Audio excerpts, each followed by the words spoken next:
I love telling stories. I love all the research.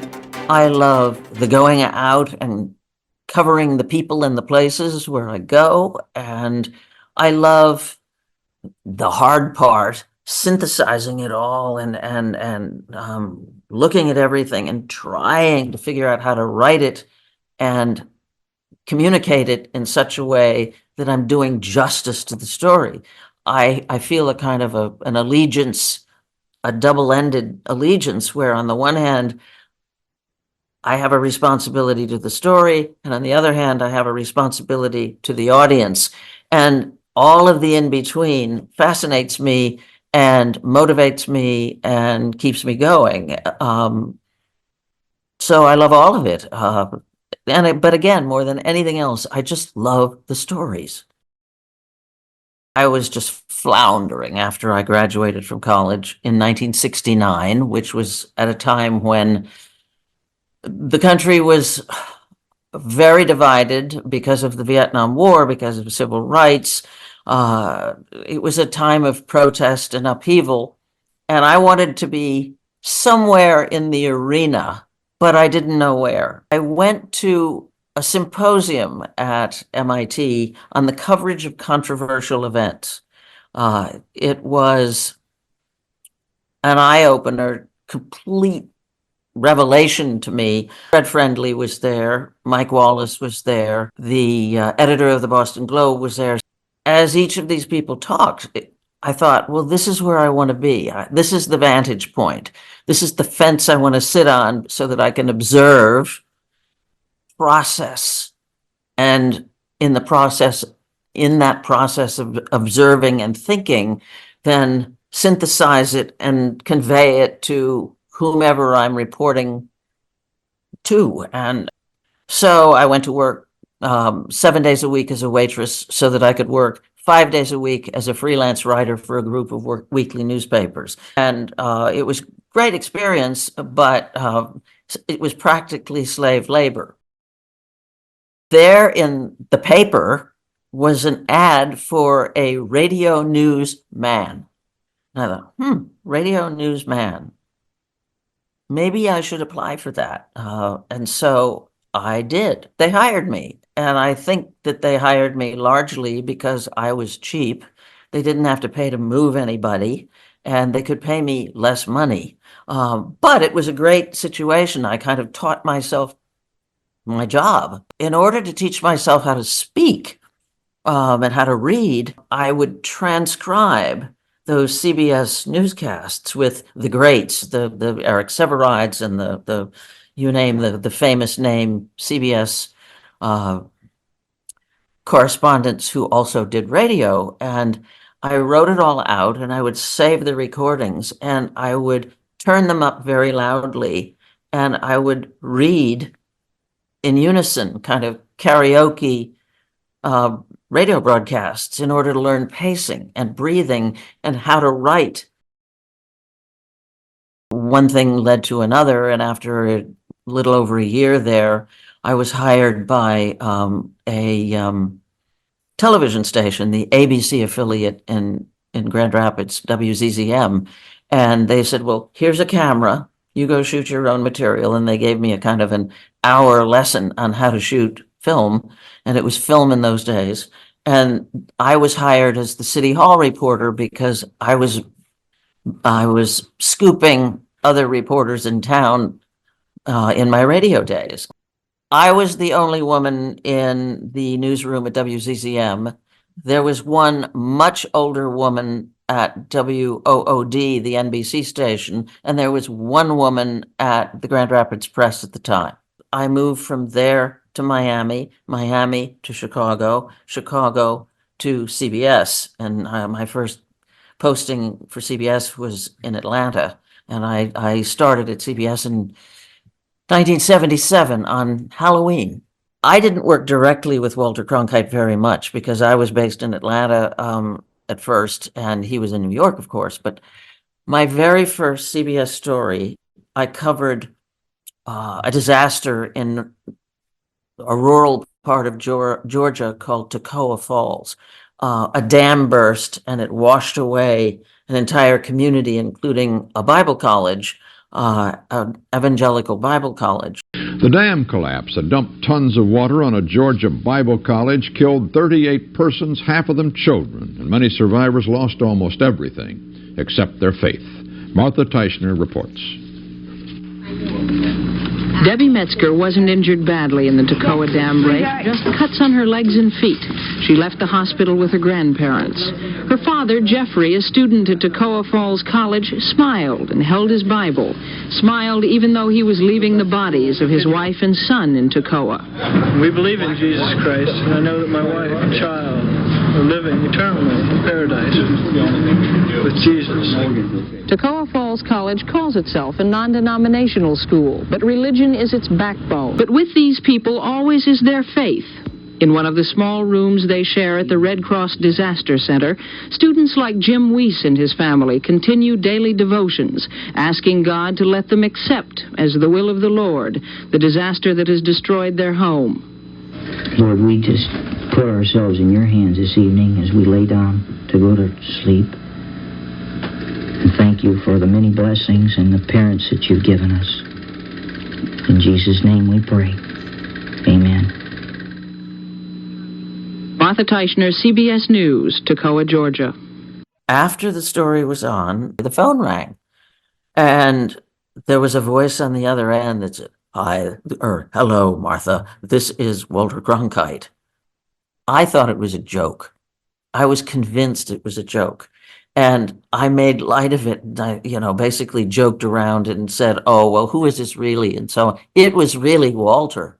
And I was so embarrassed. It was just unbelievable. And he had liked the story that I did and was welcoming me to the fold, if you will. And but I was so embarrassed because I was absolutely convinced it was some friend of mine pranking me, and it was an extremely embarrassing moment. And then all those people decided that I was the reason that people gave $3 million to rebuild. And so every year they would invite me to Toccoa Falls, and every year they would make pilgrimages to the Atlanta Bureau to come and see me. When I worked at the radio station, though, I remember they got nasty hate mail from people saying, we don't want a woman cluttering up our airwaves. And it made me cry. At WZZM, my bosses would kind of see my piece, compare it to the competition, and then they would kind of take me aside and beat me up. And I would go cry in the bathroom, and then I'd come back and raring to go again. But they were not doing that to be sexist, and they were not doing it to be unpleasant. They were doing it because they liked me and they were mentors. The real sexism came in my early years at CBS. It's not like that now in any way, but when I was, some of the people I worked with when in the Atlanta Bureau, the crew members usually, well, even to a degree in Chicago, I had it where they would say, well, you better do what you're going to do now, because when you get old and fat, they're just going to get rid of you. And there would be people who would just, even in Chicago, there were certain camera crews who would belittle me because I was a woman, and make it very clear that they didn't want to take instruction from a woman suggesting what to shoot. I don't want to name names or places or situations, but again, I emphasize that that was another day. But it was very, very difficult because it meant that I had nobody to talk to, nobody to complain to, nobody to try to address it to so that I could change things. I had problems with being taken off stories and men put on the stories, even though I had been covering them extensively. That kind of thing happened in the early 80s. It happened later too. I only spoke to one or two people about sexual harassment. And one of the times was I spoke to the woman I replaced in the London Bureau, who left the company and went to NBC. And she told horrific stories, and I listened to her stories. There was nobody in management you could talk to. I got, oh, you need to smile. And you think, well, I'm covering dead people in Beirut. I'm supposed to smile. The first time I was on the evening news covering direct shooting, where I was at the gun emplacements and people were shooting right next to me and we were being shot at. It was on a rainy day, and I had had to crawl on my stomach for over a block behind some little a berm of sandbags to protect the people behind it, up into a ruined building, and then back again in the rain through the dangerous locations with a crew, and then back to our car. And when the piece was aired on the evening news, I was told later by people in the room with the management, the top management, oh, her hair was messy.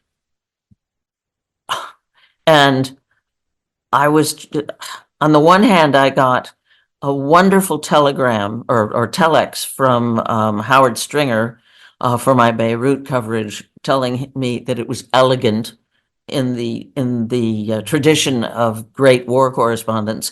But from the rest of the management, I got, oh, her hair was messy.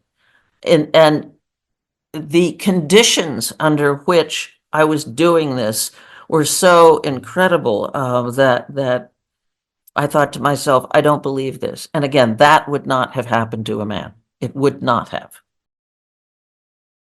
The first war zone I went to, I guess, was El Salvador in the late 70s. Later, when I was sent to London, I was sent to multiple wars. I was in Beirut, I was in Northern Ireland. I covered a coup in Turkey and so on and so forth. It could be very difficult because a lot of the people that you were covering were not used to seeing women, and they just thought women were sex objects, and you had to deal with that. At other times, it was sometimes an advantage to be a woman because people would respond to you differently. Among your colleagues, with my colleagues from London, I had to prove to them that I was worthy of being the person who was telling them what to shoot and where to go. I at times had trouble, but over time, I was granted that authority, if you will, because of performance. I knew the day I walked into that radio station for my first job that I was going to end up on network television. That was where I was going. It was very clear to me. I knew it in my bones. I did not have any imposter syndrome at all because I figured I'd earned it. You have to be scrappy and you have to struggle and you have to scheme and get where you're going. But I never had any doubts that I could do it. I was not willing to remake myself to fit a news director's sexual fantasies. It wasn't going to happen. I think that everybody wanted everybody to look like Diane Sawyer. There were a lot of male managers who had crushes on Diane Sawyer, who, in addition to being really smart and really determined, also happened to be beautiful. And so, it's one of those things where I wasn't going to try to alter who I was. And maybe that's hurt me over the long run, but I'm 76 years old and I'm still here. My parents would ask me, what do you want to do when you grow up?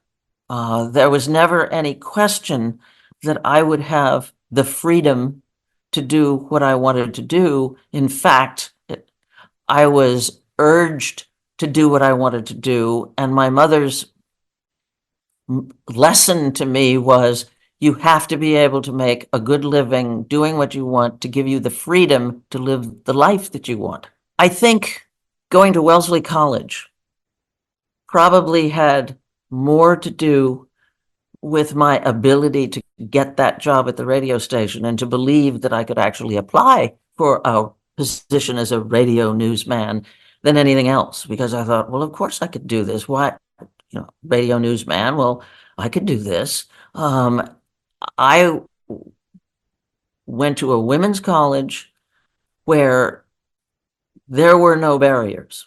Hillary Clinton was my classmate. One of our other classmates ended up the managing director of the World Bank. The environment of a dynamic women's college, a class that graduated in 1969 after 4 years of major upheaval, socially, politically, on campus, in the world, all of that propelled me and my classmates into positions that hadn't been occupied by women before, and where we had no doubt that we were going to be there in those positions. I'm not sure a career like mine is even possible now for people starting out, where I've been, at this moment, I've been with CBS News for almost 47 years. You've got to just believe in telling stories and telling them honestly. And somehow I think that that will sustain you down the road, because the hardships aren't as hard if you love what you do. They're hard, but if you love what you do, you're still driven by it. I was doing a story on T-Rexes, and it started out as a kind of a small story built around an exhibit at the American Museum of Natural History in New York about T-Rexes. And I said to the producer, I'd like to see this bigger. Maybe we could go to a T-Rex dig, a real one, where they're actually excavating for T-Rex bones. We thought, what could be cooler than that? So off we went to the Badlands of Montana, T-Rex country, with a team from the University of Kansas. I was on my hands and knees scraping away with them, and something popped into my palm, and I went to the people and I said, "Looky what I found." Turns out the tooth belonged to another T-Rex, even younger than Laurel. Tally after 4 days of digging, 13 teeth and a bone. Not bad. So, what else is in that hill that's been keeping T-Rex's secrets for 66 million years? Not too long after I was transferred to South Africa, we got word of a small massacre. There were something like 13 people killed in one house, and it turned out that they were the wrong people. They weren't even the ones that the killers were looking for. They were killed by mistake. And when we got there, this is a woman's story. When we got there, the bodies had been taken away, and there wasn't anything much happening anymore. And there was a hut, really. It was a cement block building, completely primitive and so on. And there was blood all over the place. And the producer and the camera crew said to me, there's no story here. Everything's over. And what I saw was a group of women in their traditional clothes cleaning up, using sheets and blankets to soak up the blood and clean up after the killing. And they were singing while they were doing this. And I thought, no. I said, this is the story. This awful, symbolic tragedy, the being played out the way it's been played out for millennia, where the killing takes place, and then in their grief, the women clean it up. And that's the story I did. There were lots of car bombings in Beirut when I was there in the 80s, in 83, 84, during the war. And I remember there was one high-rise building where the entire facade of the building had been blown off by a car bomb. There was nothing left except what looked like an ant colony. It looked like the kind of thing you would see through glass, where there were little pods of what had been the remains of apartments where people had lived. And it was as if the whole facade of the building had been sheared off. And as we were taking pictures of this, we saw a woman completely head to toe in black and some children carrying plastic bags, a lot of them, and water jugs into what had been the doorway of this building and working their way up many, many floors to what was clearly their apartment. And they went in with their water and their food and proceeded to go about living there, resilience and endurance. And I found that so extraordinary that they tried to maintain their dignity, they tried to maintain normalcy, and they had nowhere else to go. And so they had no choice but to do it in what was left of this wrecked building. And I found that really remarkable. The big regret that I've had is not having children, not having married, and being sent out of town, spending months and months and months on the road, particularly when I was overseas, covering wars, one after another, basically being the shithole reporter for CBS News for a dozen years, the woman shithole reporter. It meant that I never had a normal social life. Just when I would start to get established someplace, I'd get transferred. And you cross off the whole first year or more because you're on the road. And how do you start over meeting people and finding ways to create a circle of friends and possibilities socially and so on. So that's the sacrifice that I made. Those Emmys and other ones on a different shelf are acknowledgments that the stories we told were worth telling, and worth telling in a significant way. And if I told them well with the help of my colleagues, then that's worth noting. And those awards acknowledge that. But if somehow I've been able to tell a worthy story well, those awards tell me to keep going, and they tell me that it was worth it.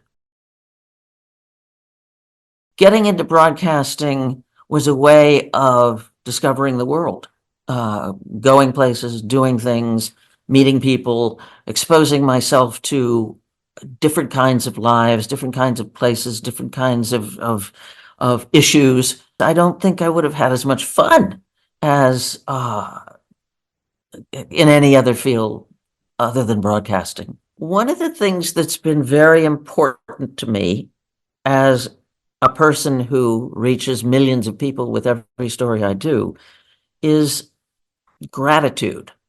I'm a public servant in many ways, and the fact that millions of people, literally millions of people, watch and listen to what I say to them is a huge responsibility. But the fact that they can quote stories back to me, lines from my own stories, and that what I do in some way it's given me the opportunity to reach them and maybe even change their lives or make them happy or give them insights. To have had that opportunity for decades, I am so grateful that there is no way really to put an exclamation point big enough on that sentence.